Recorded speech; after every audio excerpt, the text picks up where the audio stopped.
अस्सलाम वालेकुम viewers, welcome back.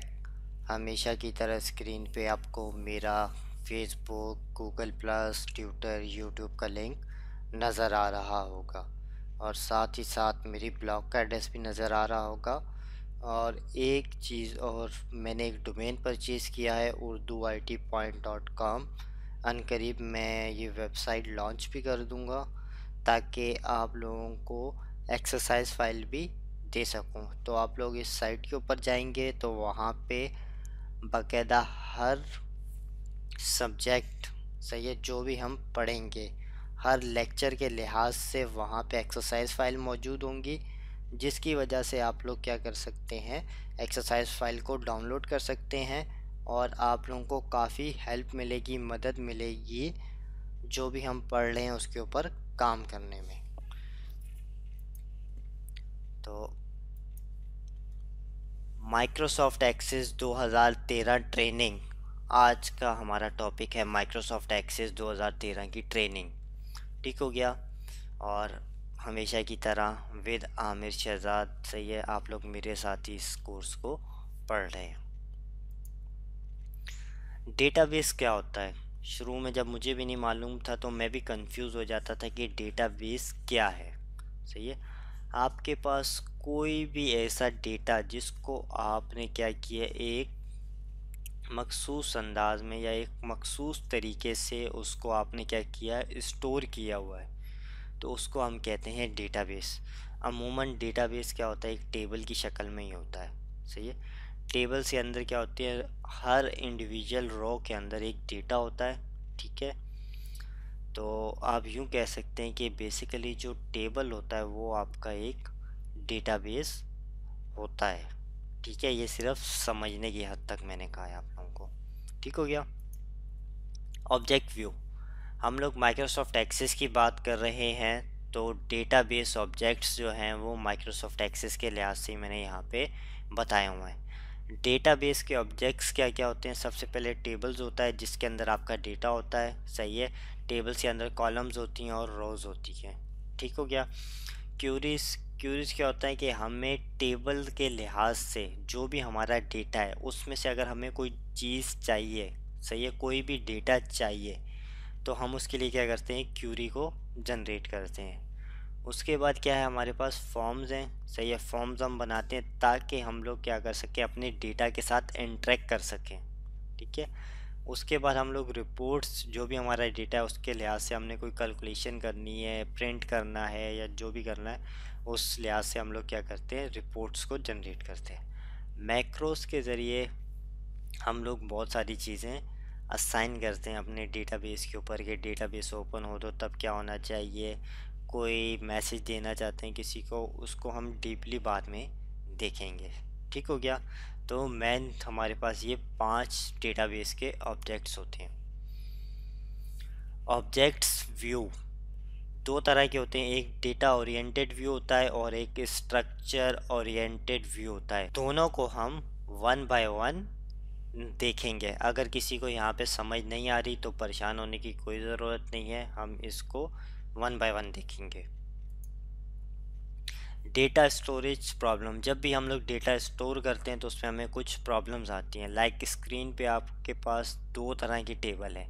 सही है, पहले टेबल में आपके पास first name, last name, type और कॉन्टैक्ट है, और दूसरे टेबल में आपके पास first name, last name, home, office, personal, mobile.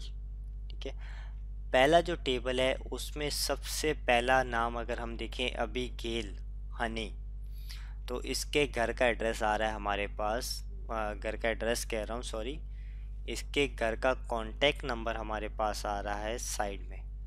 अब देखिए, मुझे इसका एक और नंबर मेरे पास था, इस बंदे का पर्सनल नंबर, तो मुझे पर्सनल नंबर डालना था तो मुझे दोबारा से क्या करनी पड़ी, इसके नाम की एंट्री करनी पड़ी और फिर उसका पर्सनल नंबर और फिर आगे नंबर लिखना पड़ा।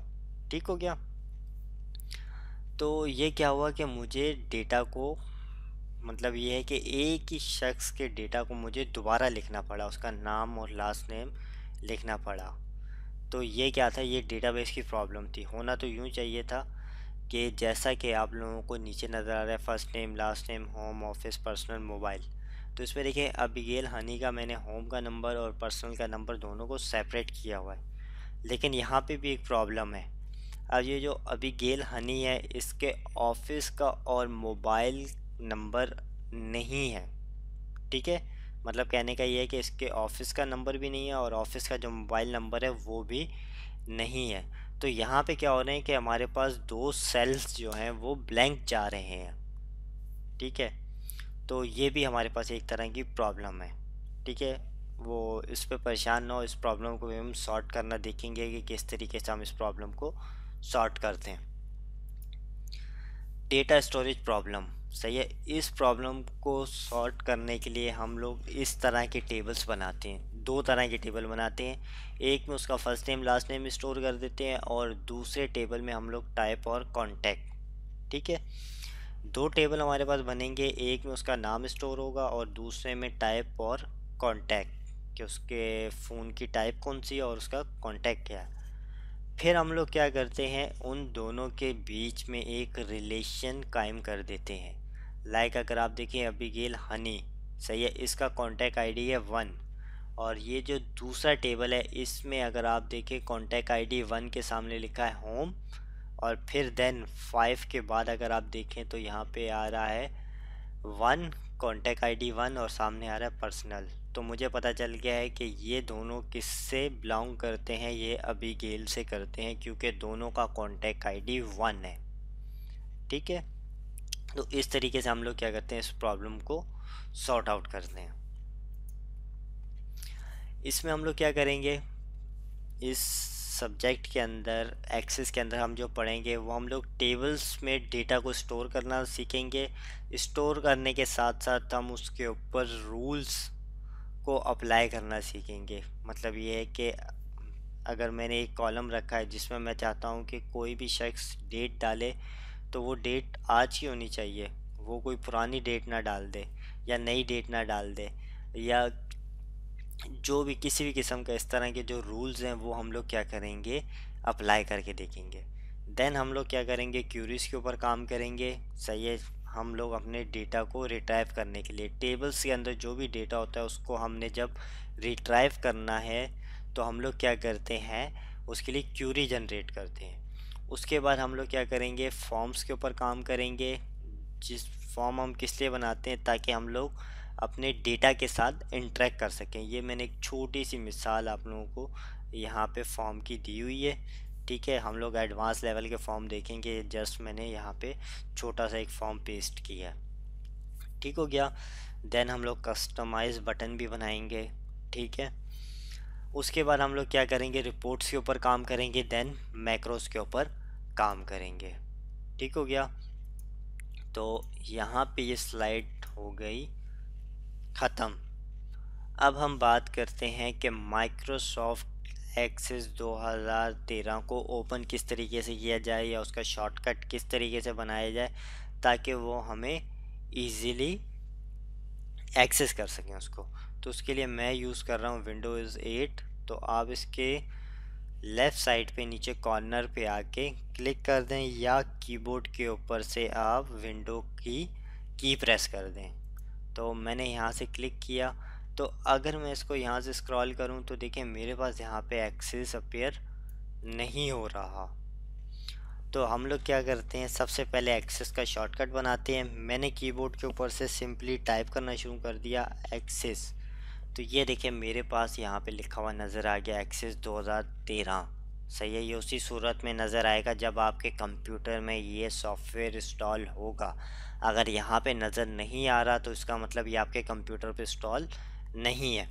मैं उसके ऊपर क्या करता हूँ, राइट क्लिक करता हूँ, कहता हूँ पिन टू स्टार्ट, इससे ये स्टार्ट मेन्यू में हो गया। अगेन मैं इसको राइट क्लिक करता हूँ और कहता हूँ पिन टू टास्क बार। ठीक हो गया। अब मैं यहाँ से एस्केप का बटन प्रेस कर रहा हूँ, सही है, और टास्क बार पे आ रहा हूँ तो देखिए यहाँ पे ये अवेलेबल है। सही है, क्योंकि मैंने इसको टास्क बार पे भी पिन किया था। और अब अगर मैं दोबारा से यहाँ पे आता हूँ इसके लेफ़्ट साइड पे और स्टार्ट मेन्यू को क्लिक करता हूँ और स्क्रॉल करता हूँ तो ये देखें इस वक्त यहाँ पे भी ये मुझे नज़र आ रहा है। अब मैं इसको माउस का बटन दबा के रखूँ और अपनी मर्ज़ी की किसी भी जगह पे इसको जाके छोड़ दूँ, ठीक है, तो ये वहाँ पे एडजस्ट हो जाएगा। अब मैं इसको चाहे यहाँ से क्लिक करूँ, एस्केप का बटन प्रेस किया, चाहे यहाँ से क्लिक करूँ तो ये मेरे पास ओपन हो जाएगा। ठीक हो गया। अब मैंने इसको यहाँ से क्या कर दिया, क्लिक कर दिया, तो ये हमारे पास क्या है कि माइक्रोसॉफ्ट एक्सेस ओपन हो चुका है। ठीक है, अब बात करते हैं कुछ यहाँ पे माइक्रोसॉफ्ट की बनी बनाई टेम्पलेट्स होती हैं, अगर आप उनको यूज़ करना चाहें तो आप उनको भी यूज़ कर सकते हैं। और यहाँ पे आप चाहें तो आइटम्स को सर्च कर सकते हैं जो आपको चाहिए। आप चाहें तो यहाँ पे सजेस्टेड सर्चेज हैं, लाइक के यहाँ पे है बिजनेस, इसको आप सर्च कर लें। इसके लिए आपके पास इंटरनेट कनेक्शन होना चाहिए, क्योंकि ये जितनी भी टेम्पलेट्स को रिट्राइव करेगा ये ऑनलाइन रिट्राइव करेगा। ठीक हो गया। तो अब यहाँ से आप किसी भी एक डेटाबेस को सिलेक्ट कर सकते हैं। ठीक है, उससे पहले मैं आप लोगों को ये बता दूं कि कुछ यहाँ पे आप लोगों के पास टेम्पलेट्स आ रही हैं जिन पे क्या है कि ये वर्ल्ड का निशान बना हुआ है, दुनिया का बना हुआ है। सही है, ये इसका मतलब ये है कि ये टेम्पलेट्स जो हैं ये वेब बेस्ड टेम्पलेट्स हैं। सही है, वेब बेस्ड टेम्पलेट्स क्या होती हैं, ठीक है, जिसके लिए आपको क्या होता है कि माइक्रोसॉफ्ट ऑफिस 365 की आपको क्या चाहिए होती है, एक्टिव सब्सक्रिप्शन चाहिए होती है, या फिर आपको शेयर पॉइंट का सेल्फ होस्टेड सर्वर चाहिए होता है। ठीक है, तो हमारा टॉपिक इस वक्त जो है वो डेस्कटॉप डेटा बेस है। सही है, हम डेस्कटॉप के ऊपर काम करना सीखेंगे। सही है, अगर आपके पास एक्टिव सब्सक्रिप्शन है तो आप इसको ऑनलाइन भी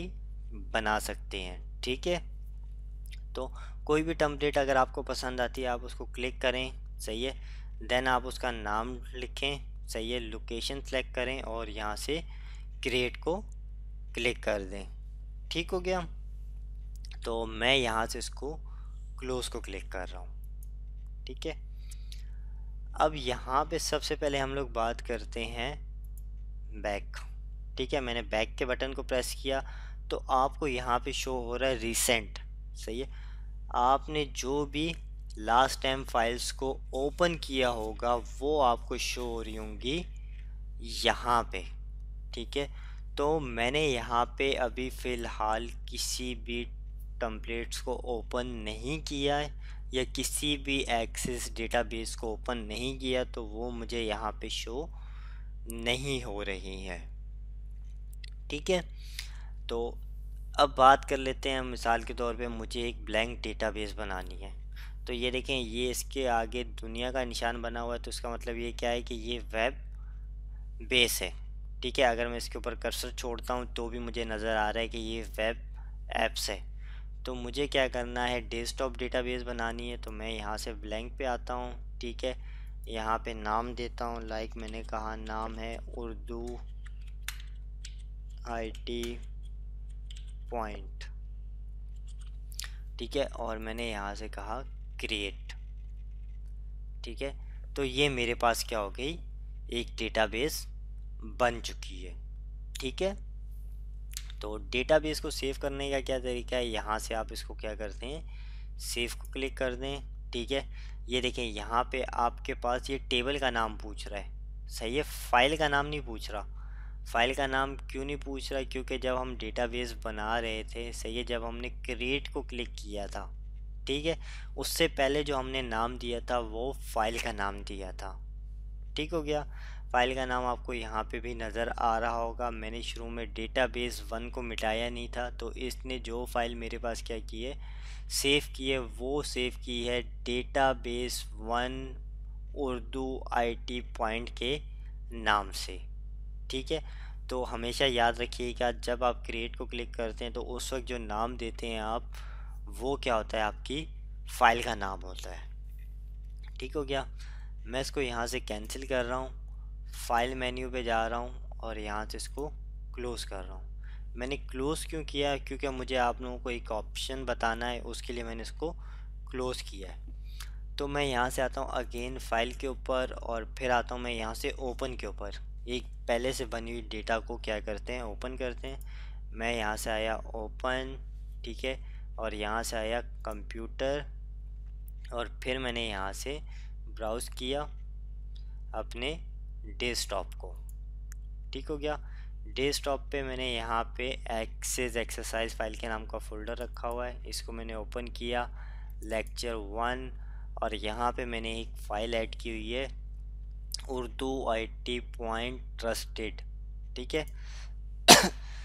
इसको मैंने क्लिक किया, देन मैंने यहाँ से ओपन को क्लिक किया। जब मैंने ओपन को क्लिक किया तो आपके पास इस वक्त येलो कलर की पट्टी आपके स्क्रीन के ऊपर नज़र आ रही है, अनेबल कंटेंट, जिसके सामने लिखा हुआ नज़र आ रहा है।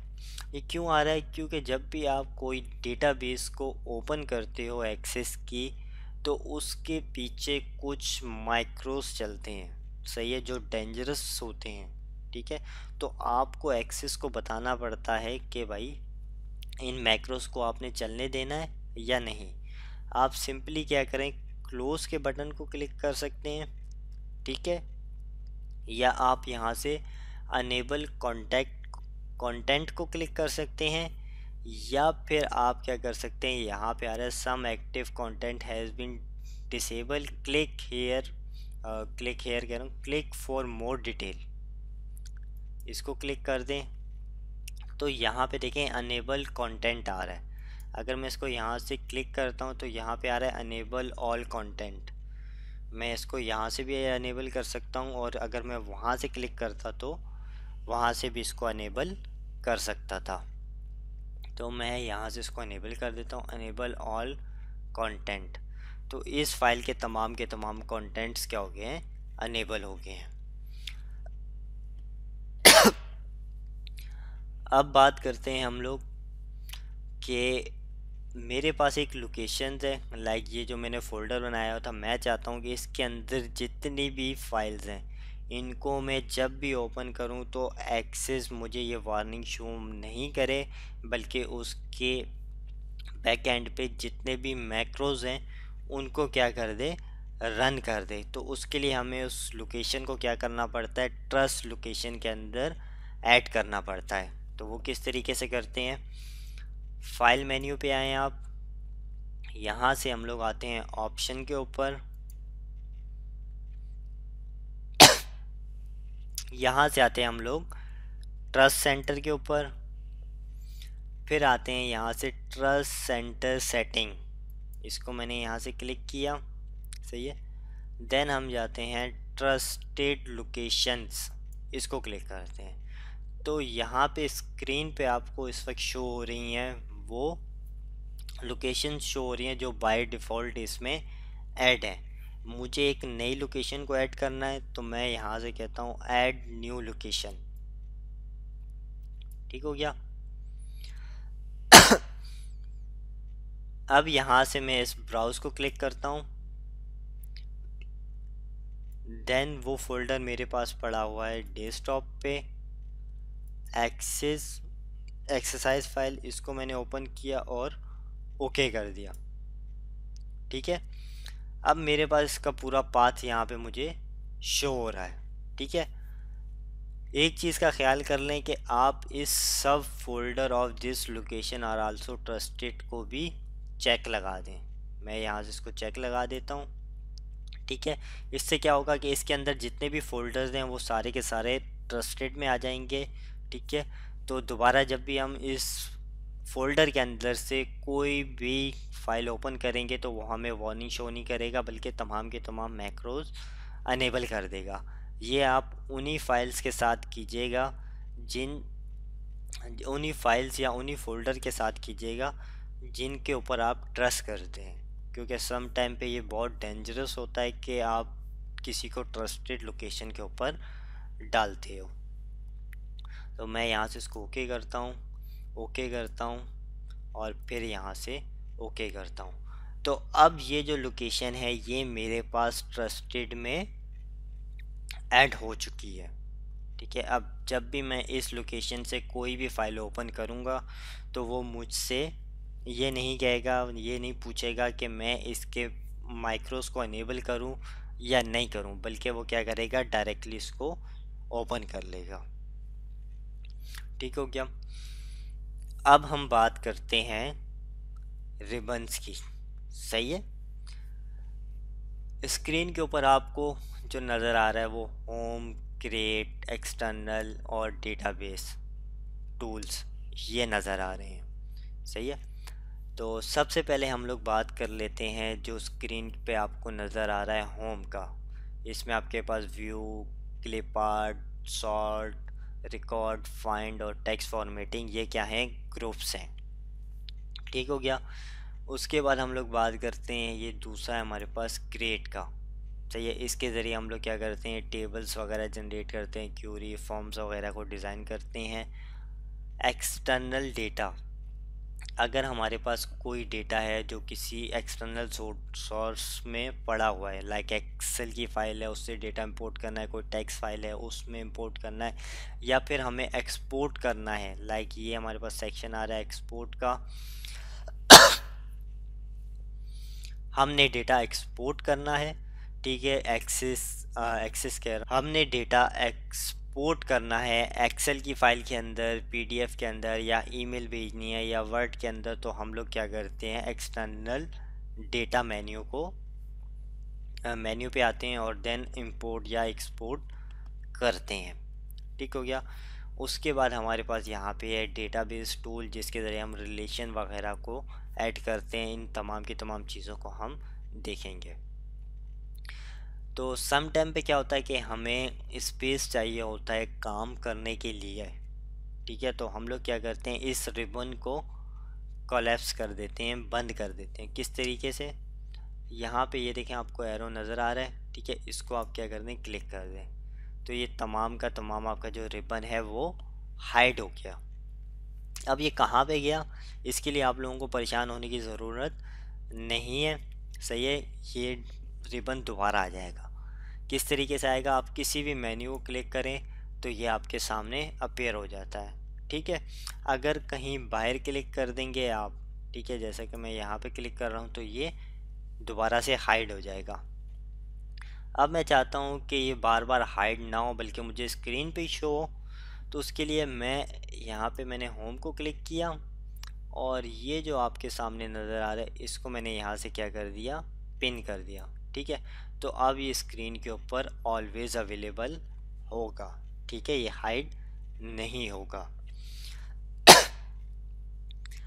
ये जो आपको नज़र आ रहा है इस वक्त स्क्रीन के ऊपर, ये है क्विक एक्सेस।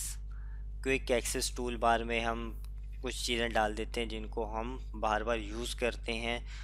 फिर क्या होता है कि हम लोग यहाँ पे उसी को क्लिक करते हैं और यहाँ से यूज़ कर लेते हैं। किसी भी चीज़ को क्विक एक्सेस टूल बार में डालने के लिए आप यहाँ से आएंगे और यहाँ पे लाइक मैंने कहा कि प्रिंट प्रीव्यू, तो ये देखिए प्रिंट प्रीव्यू यहाँ पे ऐड हो चुका है।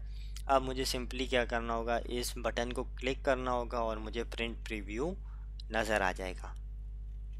अगर आपके पास माइक्रोसॉफ्ट का लाइव अकाउंट है, ठीक है, मतलब हॉटमेल का, लाइव का, या आउटलुक कह लें, एमएसएन कह लें, ये तमाम के तमाम एक ही है, तो आप लोग क्या कर सकते हैं, साइन इन भी कर सकते हैं। ठीक है। साइन इन का क्या फ़ायदा होगा, इस वक्त मैं ऑलरेडी यहाँ पे साइन इन हूँ तो मेरा नाम यहाँ पे आ रहा है। अगर आप साइन इन नहीं होंगे तो यहाँ पे आपको साइन इन नज़र आ रहा होगा। आप साइन इन को क्लिक करेंगे, देन वो आपसे आपका यूज़र नेम पासवर्ड पूछेगा। अब इसका फ़ायदा क्या होता है, ठीक है, फ़ायदा ये होता है कि आप फाइल के ऊपर जाएं तो और यहाँ से जाएं ओपन के ऊपर। सही है। तो ये देखें यहाँ पे मेरे पास मेरा नाम आ रहा है। मेरी स्काई ड्राइव के ऊपर जितनी भी फ़ोल्डर, जितनी भी फाइल्स हैं उनको मैं डायरेक्टली यहाँ से एक्सेस कर सकता हूँ, ओपन कर सकता हूँ, काम कर सकता हूँ। देन सेव एज पे जाके मैं उनको अपने स्काई ड्राइव के ऊपर भी सेव कर सकता हूँ। ठीक हो गया। अब बात करते हैं बैकअप की। डेटाबेस के अंदर सबसे ज़रूरी होता है कि आप अपने डेटाबेस का बैकअप लें। माइक्रोसॉफ्ट एक्सेस 2013 में ये काम बहुत ईजी है। सिंपली आपको आना है सेव एज के ऊपर, ठीक है। यहाँ से बैकअप डेटाबेस को क्लिक करना है और सेव एज को क्लिक करना है, ठीक हो गया। अब देखें इसने यहाँ पे नेम खुद सजेस्ट किया, उर्दू IT पॉइंट ट्रस्टेड, और आगे इसने आज की डेट लगा दी है। देन आपको क्या है, अगर आपने नाम चेंज करना है तो नाम चेंज कर दें, अदरवाइज़ आपने सिंपली क्या करना है, सेव को क्लिक कर देना, ठीक है। तो ये आपके डेटाबेस का बैकअप क्रिएट हो चुका है, ठीक हो गया। अगर आप देखें स्क्रीन के ऊपर तो आपके पास जो है ओरिजिनल फाइल ही ओपन है, ठीक है। आपके पास बैकअप वाली फ़ाइल ओपन नहीं है, ठीक है। बैकअप वाली फ़ाइल को आप क्या कर सकते हैं, किसी और सोर्स पे, CD पे या किसी और जगह पे आप राइट कर लें, या नेटवर्क पे किसी भी जगह आप उसको सेव करके रख सकते हैं। इन केस अगर आपकी डेटाबेस डैमेज होती है तो आप उस फाइल से अपना डेटा रिट्राइव कर सकते हैं, ठीक है। उसको सिंपली आपने ओपन करना है और कुछ भी नहीं करना। अब माइक्रोसॉफ्ट के जितने भी प्रोडक्ट्स हैं ऑफिस के अंदर, उसके अंदर एक बिल्ट इन सेशन होता है हेल्प का। अगर आपको कोई चीज़ समझ नहीं आ रही तो ये देखें, अगर मैं टॉप राइट पे जाता हूँ, यहाँ पे आ रहा है हेल्प का सेशन, ठीक है। आप इस क्वेश्चन मार्क को क्लिक कर दें या कीबोर्ड के ऊपर से F1 को प्रेस कर दें, दोनों एक ही चीज़ है, ठीक हो गया। तो जैसे ही मैंने क्लिक किया तो ये मेरे पास एक हेल्प का सेक्शन ओपन हो रहा है, ठीक है। इसमें आपको कोई भी क्यूरी से रिगार्डिंग आपको कोई चीज़ मालूम करनी है, डेट के, लाइक के, फ़िल्टर, फॉर्मेट, या आप यहाँ पे कस्टम लिख भी सकते हैं कि आपको जिस चीज़ की हेल्प चाहिए, ठीक हो गया। तो यहाँ से क्या करते हैं, मैं इसको क्लोज़ कर देता हूँ, ठीक हो गया। अब हम बात करते हैं टेबल को बनाने की, ठीक है। टेबल का स्ट्रक्चर, टेबल की टाइप्स, सही है, या जो वो अपने दरमियान रिलेशन बनाता है, इसको हम नेक्स्ट लेक्चर में जब स्टार्ट करने जाएंगे तब इसको थोड़ा सा हम डिस्कस कर लेंगे। अभी हम बात करते हैं, मुझे एक टेबल बनाना है, ठीक है। तो टेबल बनाने के लिए आप क्या करते हैं, क्रिएट के मेन्यू पे आते हैं, ठीक है। अगर आपके पास शेयर पॉइंट की होस्टिंग है तो आप यहाँ से क्या करते हैं, शेयर पॉइंट के ऑप्शंस को यहाँ से ले लेते हैं, सही है। टेबल डिज़ाइन के ज़रिए भी आप टेबल बना सकते हैं और सिंपल टेबल के ज़रिए भी आप टेबल बना सकते हैं, ठीक है। तो हम लोग जो टेबल बनाएंगे सबसे पहले वो बनाएंगे सिंपल, यहाँ पे ये जो टेबल लिखा हुआ आ रहा है इसके ज़रिए। मैंने यहाँ से टेबल को क्लिक किया, ठीक है। तो ये देखें यहाँ पे मेरे पास क्या आ गया है, एक ब्लैंक टेबल आ गया है। अब मुझे क्या करना है, यहाँ पे सिंपल सबसे पहले आया हूँ ये फील्ड, मैंने इस फील्ड को यहाँ से डबल क्लिक किया क्योंकि मुझे इसका नाम चेंज करना था। इसने बाय डिफ़ॉल्ट यहाँ पे अपने पास से नाम दे दिया था, ठीक है। तो अब मैं इसको कहता हूँ कि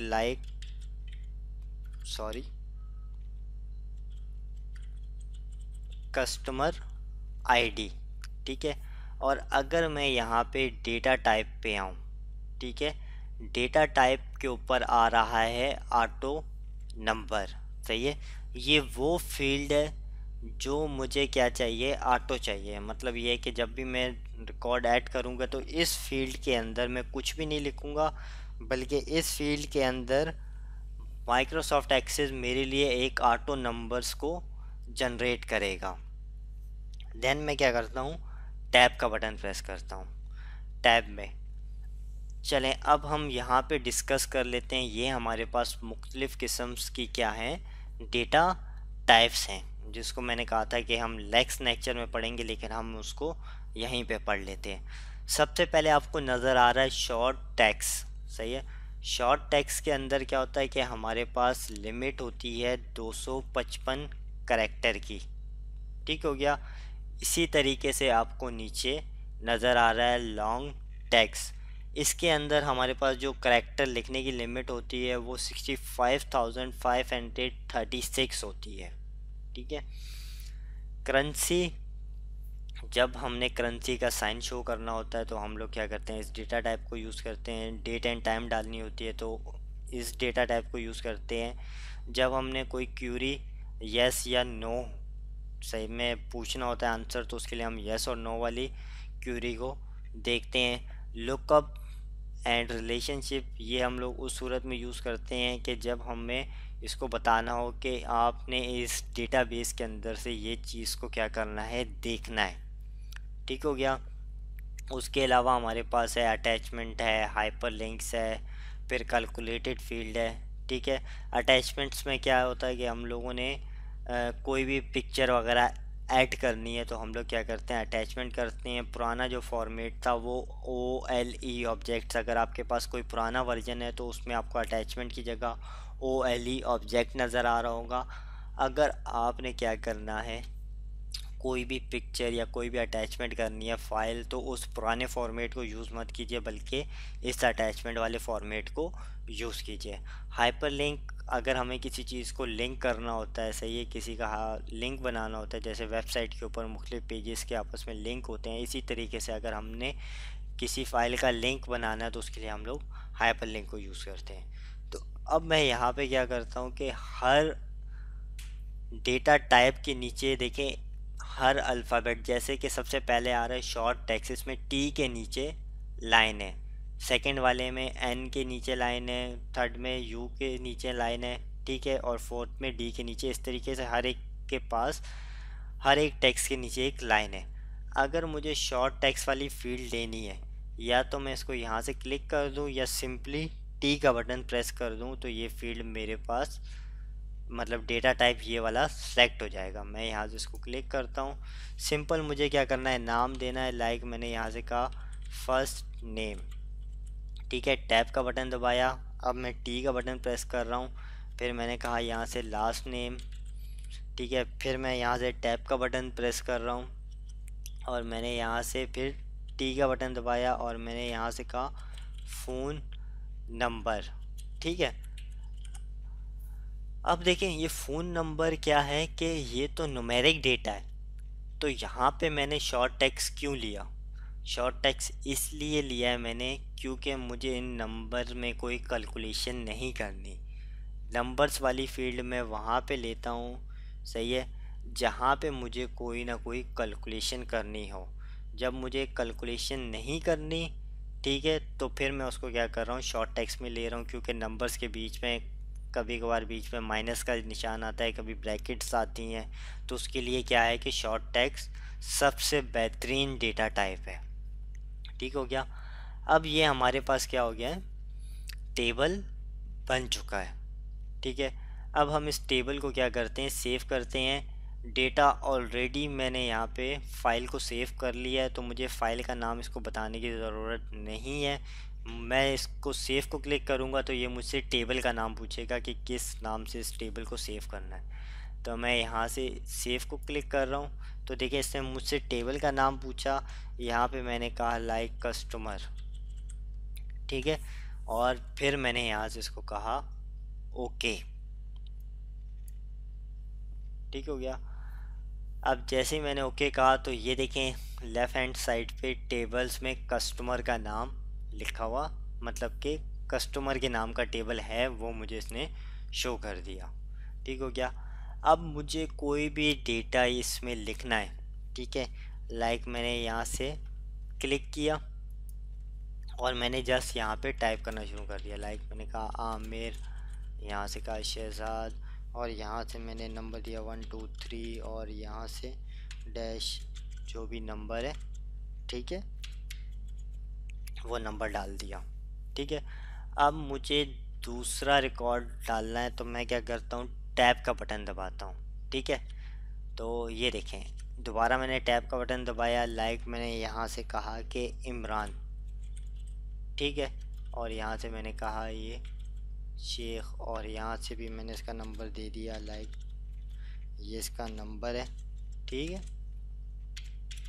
ये अब आप अगर नोट किया हो आप लोगों ने, तो कस्टमर आईडी वाली फील्ड मुझे लिखने की ज़रूरत नहीं पड़ी, क्योंकि वहाँ पे ऑटो नंबर जनरेटेड था। सही है, इस फील्ड की जो डेटा टाइप थी वो ऑटो नंबर थी, इसलिए जब भी मैं नया रिकॉर्ड ऐड करूँगा, ठीक है, तो वो यहाँ पे मुझे ऑटो नंबर जनरेट करके दे देगा। अब मैं अगर टैब दबाता हूँ तो ये देखें, ये मेरे पास क्या है कि डेटा मुझे यहाँ पे सेव करने की ज़रूरत नहीं पड़ रही। अगर मैं यहाँ से क्लोज़ को क्लिक कर दूँ तो ये देखें, इसने मुझसे सेव करने के बारे में नहीं पूछा। सही है, सेव करने के बारे में क्यों नहीं पूछा? क्योंकि जब भी आप टैब का बटन दबाते हैं, सही है, टेबल के अंदर लिखने के लिए, मैं इसको कस्टमर वाले को डबल क्लिक करके ओपन कर लेता हूँ, तो जब आप लास्ट में आके टैब का बटन दबाते हैं तो आपका डेटा यहाँ पे सेव हो जाता है। ठीक है, तो आपको बार बार इसको सेव करने की ज़रूरत नहीं होती। अब ये आपके पास बहुत छोटा डेटा है जिसमें दो ही रिकॉर्ड्स हैं।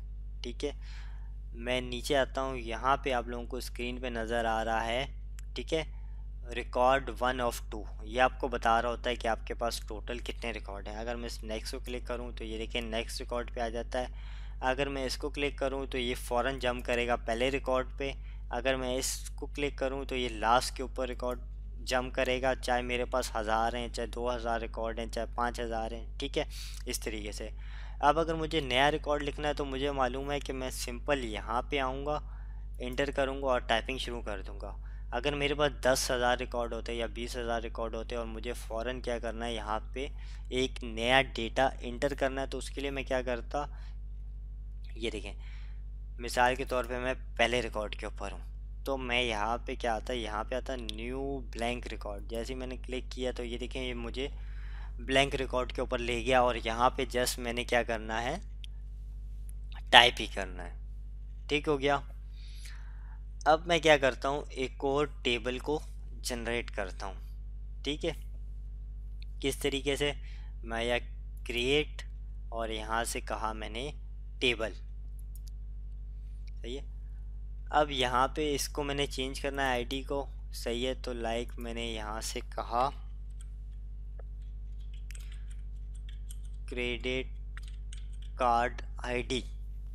ठीक है, अगर आप लोगों ने नोट किया हो कि जब भी मैंने किसी फील्ड का नाम लिखा है तो उसमें मैंने स्पेस नहीं दिया।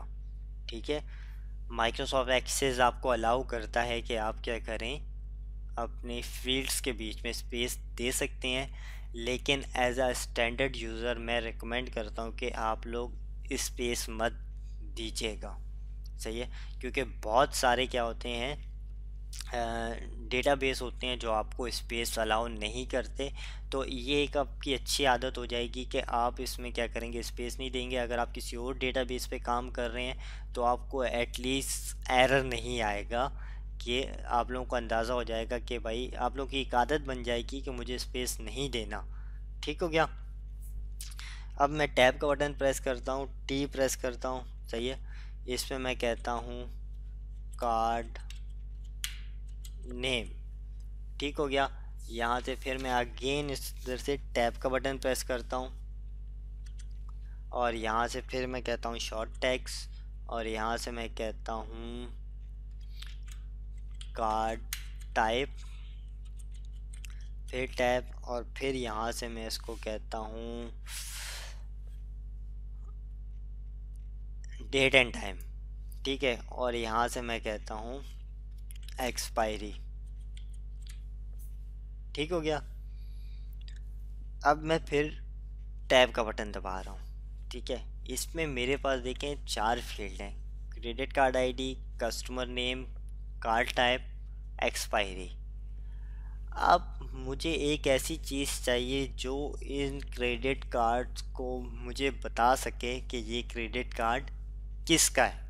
ठीक है, मेरे पास 2 टेबल हैं। सही है, एक कस्टमर वाला है और एक दूसरा मैं अभी जनरेट कर रहा हूँ। सही है, जिसको मैं क्रेडिट कार्ड का नाम दूंगा। सही है, कस्टमर के साथ इसलिए नहीं लिख रहा हूँ क्योंकि जब हमने प्रिंट करना होता है तो हमें कस्टमर को उसका क्रेडिट कार्ड नंबर शो नहीं करना होता, या किसी भी वजह से हमें क्रेडिट कार्ड नंबर शो नहीं करना, तो उसके लिए मैं एक अलग टेबल बना रहा हूँ।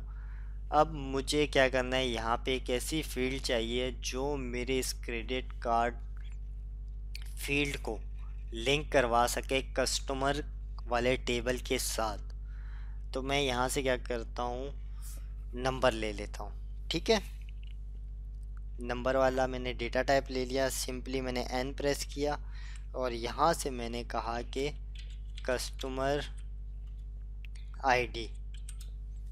ठीक हो गया।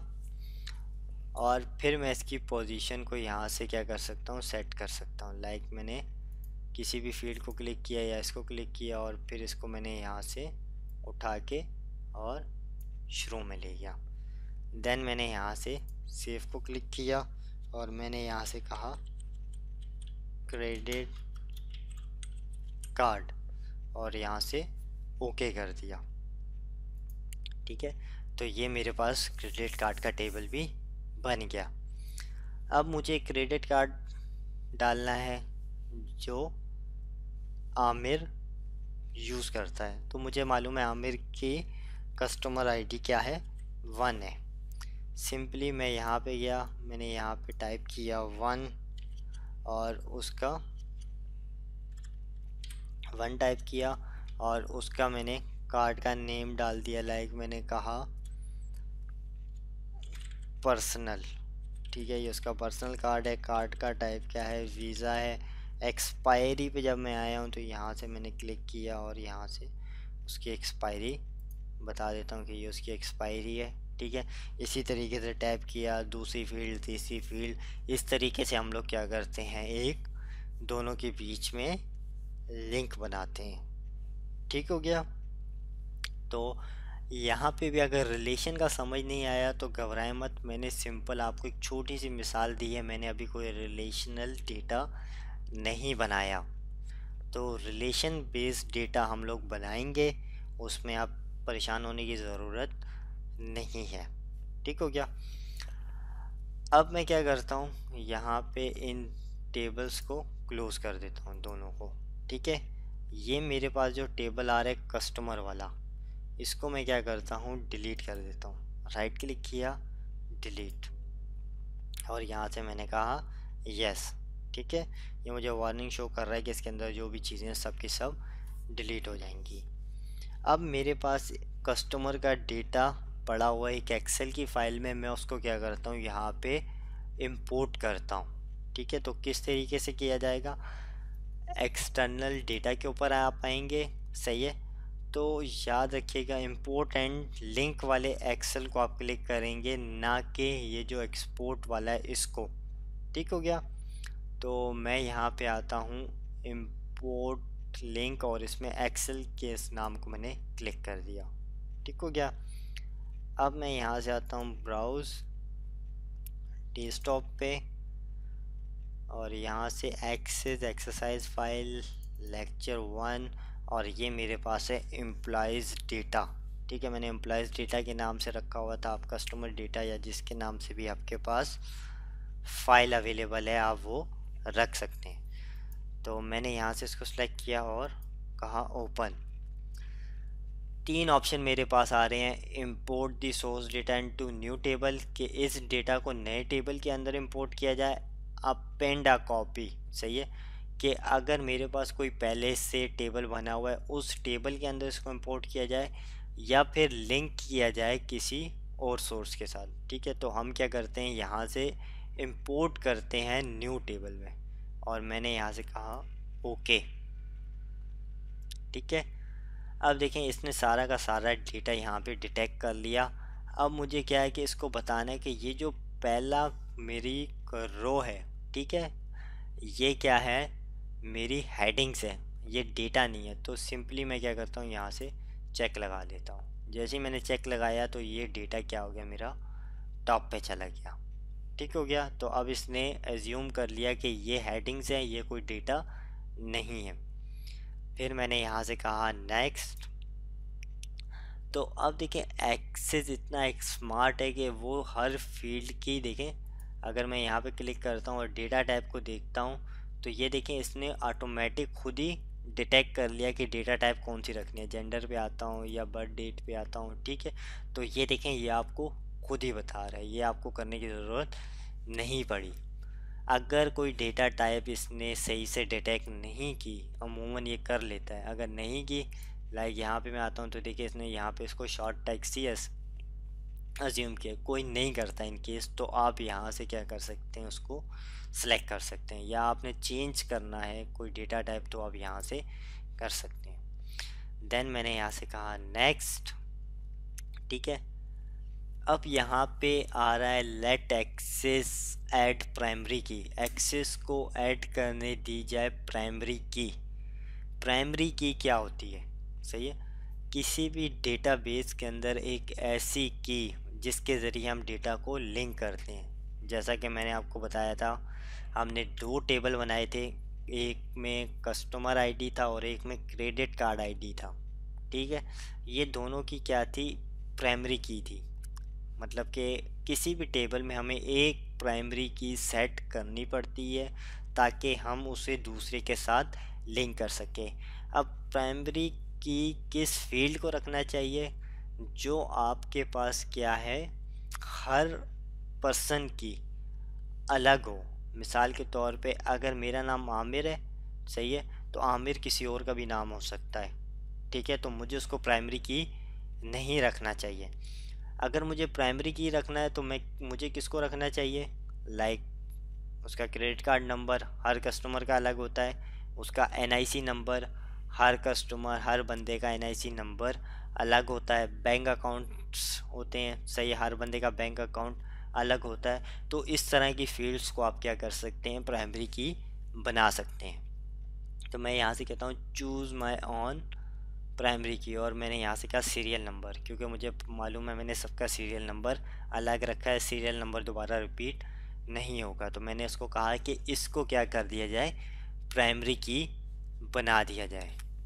और फिर यहाँ से मैंने कहा नेक्स्ट, और यहाँ से देखिए मैं इसको इंपोर्ट टू टेबल, और यहाँ पे ये नाम बता रहे एम्प्लॉयड डेटा, ठीक है, मैंने कहा एम्प्लॉयड डेटा के नाम से इस टेबल को इंपोर्ट कर लिया जाए। फिनिश को क्लिक किया मैंने, और यहाँ से मैंने क्लोज़ को क्लिक कर दिया। जैसे ही मैंने क्लोज़ को क्लिक किया तो ये देखें इसने मेरे पास ये टेबल बना दिया। ये दूसरा इसने इंपोर्ट एरर के नाम का बनाया। इस अगर आपके पास आता है तो घबराएं मत, इसको डिलीट कर दें यहाँ से, ठीक है, यस। और अगर मैं इसको डबल क्लिक करूँ तो ये सारा का सारा डेटा मेरे पास इस वक्त स्क्रीन के ऊपर इंपोर्ट होके आ चुका है, जो कि मेरी एक्सेस के अंदर था। अब बात करते हैं, इसमें तो मैंने प्राइमरी की असाइन कर ली है, ठीक है, इसमें मैंने प्राइमरी की असाइन नहीं की। प्राइमरी की किस तरीके से असाइन होती है, इसको हम नेक्स्ट क्लास का मतलब कि जो सेकंड लेक्चर है उसका टॉपिक रख लेते हैं, सही है। तो आज का ज़्यादातर काम जो थ्योरी बेस्ड था, सही है, वो मैंने आप लोगों को बता दिया है। नेक्स्ट लेक्चर में हम लोग इंशाल्लाह मज़ीद ऑप्शंस को एक्सप्लोर करेंगे। उम्मीद करता हूँ कि आप लोगों को ये लेक्चर पसंद आया होगा। दुआ में याद रखिएगा। अल्लाह हाफ़िज़।